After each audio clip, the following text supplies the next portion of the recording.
Valami a horogra akadt, fölveszem, remélem, hogy a csávónak nem lesz kifogása. Semmi. Hoppá, fogott egy gilisztát. Portugáliai felfedező útunk előző részében elhagytuk Lisszabon belvárosát, és az óceán felé vettük az irányt, érintve Belém történelmi látványosságait, majd a folyó túlpartjára kompozva ellátogattunk Trafária különleges városába is. Innen már pár kilométeres sétával akár gyalog is eljuthatunk az óceánpartra, és körülnézhetünk a Lisszabon melletti szörfözőhelyeken és strandokon, a közkedvelt Costa da Caparica-n. Milyen szörfös terelésben van. Mire gondolsz? Nem tudom, most innen nézve olyan vagy, mint egy szörfös. Mert én az vagyok valójában. A Costa da Caparica északi részén ilyen lassan mélyülő homokos tengerpartot találunk, ahol nem csak szörfözni, de strandolni is kiválóan lehet. Az Atlanti-óceán és a Földközi tenger közti igazi különbséget a nagy és erős hullámok jelentik, még ilyen szélcsendesebb időben is. Láthatok szörfösöket is. És a hatalmas széles homokos part is igazán különleges és kicsit sem zsúfolt. Talán mert összesen csak egy-két ponton közelíthető meg a tengerparti dombon keresztül. A dombtetőn találjuk az idevezető fahidat, míg a délebbre lévő partoknál már betonozott sétány fut majd végig.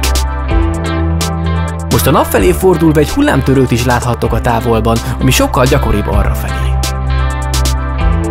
Így fest a kis hidas szerkezet a domb egyik oldalán a parkolóval, másikon az óceánnal, a dombtetőn pedig egy kis parti bárral és étteremmel. Nekünk balra a lépcső irányában fut Costa da Caparica egészen a látóhatárig, míg a másik irányban van Lisszabon és a hatalmas folyótorkolat. Először abba az irányba indulunk most el egy kis felfedező útra, hogy végre közvetlen közelről lássuk ezt a természeti jelenséget. Addig is egy ilyen különleges széles parton vezet az út, majd lassan a száraz homokos rész is egyre szélesedik. A vízben való gázolás után már bokáig gázolunk a forró homokban, míg elérünk egy kisebb hullámtörőt, az utolsót a nagy torkolat előtt.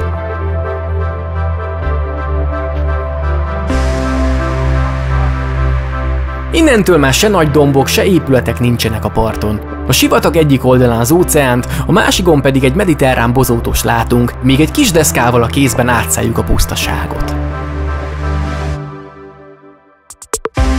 Aztán a kitartó séta végén kiérünk a nagy hullámtörőre. Itt nekem jobbra már a folyót láthatjátok, míg balra a partot, ahonnan jöttünk. Hátrafelé nézve balra van Trafária a távolban, illetve azzal szemben a folyó túlpartján belé. Mindkét helyen jártunk már az előző epizódban, úgyhogy most ezzel zárul is a kör. Egy kis időbe telik, de végül sikerül annyira kisétálnunk, hogy három oldalon is vizet lássunk. Előre és balra az óceán hullámzik, míg a folyó a hullámtörő jobb oldalán érkezik.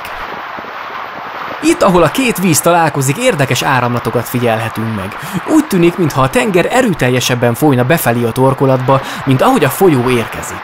És innen már nincs tovább ebben az irányban, azonban biciklire pattanva a másik irányba messzebb is eljuthatunk a Costa da Caparica-n.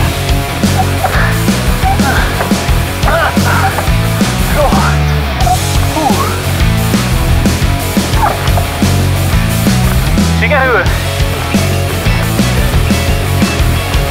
Ott van valami!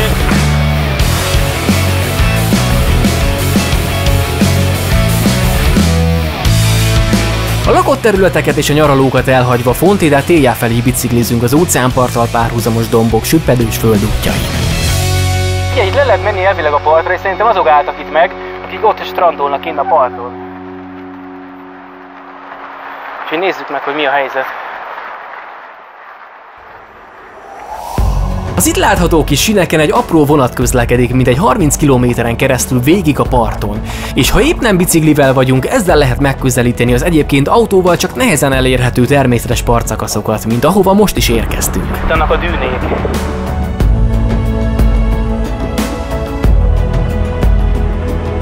A dűnéken át még egy kisebb sét, amire ténylegesen megpillantjuk a vizet, de az érintetlen óceánpart aztán mindenért kárpótol.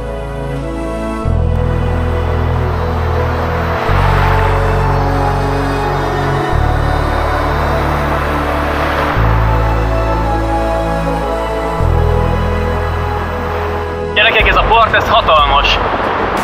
akkora távolságok vannak, hogy konkrétan szabad szemmel is alig látok valamit. Azon most állok, az valamilyen szintű ártér, ahova elvileg ki tud jönni még az óceán, de nyilván ezen a területen az Apály-Dagály esetén mozog végig az óceán. Hatalmas részen vagyunk. Most velem szemben látok egy hegységvonulatot, amit egyébként végig itt ezen a félszigeten látni lehet. Edina pedig szaladgál a törölközővel a fején, és próbál megszáradni a fürdőzés után. Most, hogy megváltoztunk kicsit az Atlanti-óceánban, elmegyünk eddig a kis közeli városkáig, ami itt van már nem messze.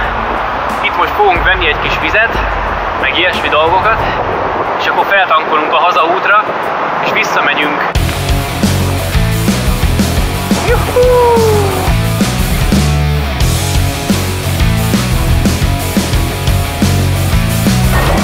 Jamaika arra, Ausztrália arra, New York meg arra.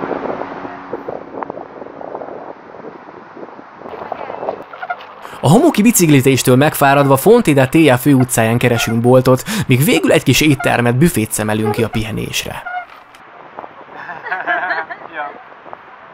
A nap egyre ereszkedik, úgyhogy nem ücsöröghetünk sokat, ha nem szeretnénk, hogy ránk sötétedjen. Nyugi! Körülbelül 15 kilométerre távolodtunk el otthonról, ami itt a homokos parton több mint egy órás út, ha megállás nélkül tekerünk. De a puha vízparti homok mellett hátráltató tényező, hogy időről időre akadnak érdekességek, amik miatt azért érdemes megállni. Nem is sejtettem, hogy itt delfinek is élnek, és erre itt találunk egy döglött példányt.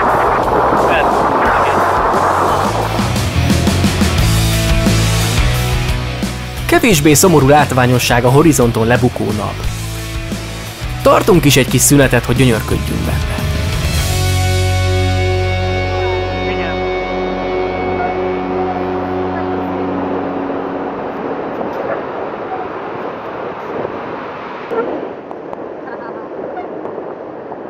Szépek a hullámok is.